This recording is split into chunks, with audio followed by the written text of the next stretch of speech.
চল মানু, তাড়াতাড়ি বাড়ি চল। তোমরা কে? আমার হাত ছাড়ো বলছি। আরে আমি তো তোমার কাকিমা, আর এটা তোমার কাকু। আমরা তোমাকে আনতে আসতে একটু দেরি করে ফেলেছি বলে তুমি আমাদের উপরে এত রেগে যাবে? চলো বাড়ি চলো। আরে না, আমি বলছি তো তোমরা আমার কাকে কাকিমা না, এখান দিয়ে যাও। আরে বাবু, তুই এভাবে বলিস না, তুই তো আমাদের বিপদে ফেলে দিবি। চল ঘরে চল। আমি বলছি তো যাবো না, তোমরা দুজন আমার কেউ নয়, তাহলে তোমাদের সঙ্গে কেন যাব? আগে তো কখনো দেখিনি, এই প্রথম দেখছি। বাচ্চাটা যখন বলছে তোমরা ওর কেউ নয়, তখন কেন ওকে জোর করছো? আর ও এতটাও বাচ্চা নয় যে ও বাড়ির লোককে চিনতে পারবে না। যাও এখান থেকে। আসলে আন্টি, তুমি তো জানো আজকাল বাচ্চারা কতটা জেদি হয়।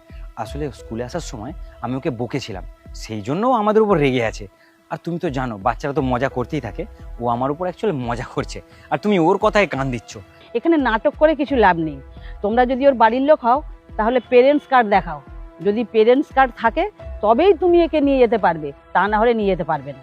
কাকিমা, আমাদের কাছে তো পেরেন্টস কার্ড নেই, ওটা তো ওদের মা বাবার কাছে। আসলে ওর মা বাবা আজকে খুব ব্যস্ত, সেই জন্য আমরা আনতে এসেছি। আসলে ব্যাপারটা কি হয়েছে আমি বলছি।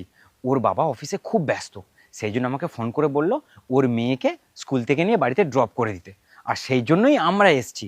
এতে কোনো সমস্যা নেই, আমরা ওকে ওর বাড়িতে পৌঁছে দেবো, তুমি নিশ্চিন্তে থাকতে পারো। দেখো, পেরেন্টস কার্ড মানেই বাবা মা যখন আসতে পারবে না ওই কার্ডটা নিয়ে যাকেই পাঠাবে সেই বাচ্চা নিয়ে যেতে পারবে। কিন্তু তোমাদের কাছে তো কোনো কার্ড নেই, তাহলে আমি কি করে বিশ্বাস করব বলো? বাবু, তুমি এনাদের চেনো? না, এদেরকে আমি চিনি না, এরা মিথ্যে কথা বলছে। আন্টি, আমি এদের চিনি না, আমার খুব ভয় লাগছে। এরা বলছে এরা নাকি আমার কাকা কাকিমা। বাবু, এইভাবে বলতে নেই, লোকে আমাদের খারাপ ভাববে। আমি তোমার জন্য অনেক চকলেট এনেছি, ডেয়ারি মিল্ক, কিন্ডার জয়, সবকিছু গাড়িতে রাখা আছে। তুমি চলো।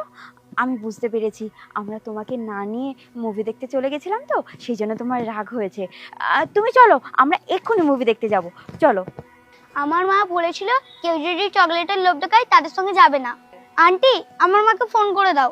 বাবু, তোমার আইডি কার্ডটা দাও, তোমার গার্জেনকে ফোন করছি। এই বুড়ি, তুই বুঝতে পারছিস না? ওর বাবা অনেক ব্যস্ত, আর ওর বাবা অনেক বড় লোক, তাই ফোন করে বারবার ডিস্টার্ব করিস না। যদি ফোনটা ধরতেই পারতো তাহলে ওকে নিতে চলে আসতে পারতো। ফোন করার দরকার নেই, ওকে আমাদের সাথে পাঠিয়ে দে। আমরা এখনো বলছি আমরা ওর বাড়ির লোক, আপনি কেন মানতে চাইছেন না? এরপর যদি আমরা আপনার নামে কমপ্লেন করি তখন বুঝতে পারবেন। ওকে আমাদের সাথে যেতে দিন। বাবু, তুমি ওর কথায় কান দিও না, তুমি আমাদের সাথে চলো। আরে দাঁড়াও দাঁড়াও, তুমি ওইভাবে ওকে নিয়ে যেতে পারো না। আমি আগে ওর বাড়ির সাথে কথা বলে নিই। এই বুড়ি, তোর কি আমাদের দেখে চোর মনে হচ্ছে? আরে আমরা যদি চোর হতাম এতক্ষণ দাঁড়িয়ে কথা বলতাম?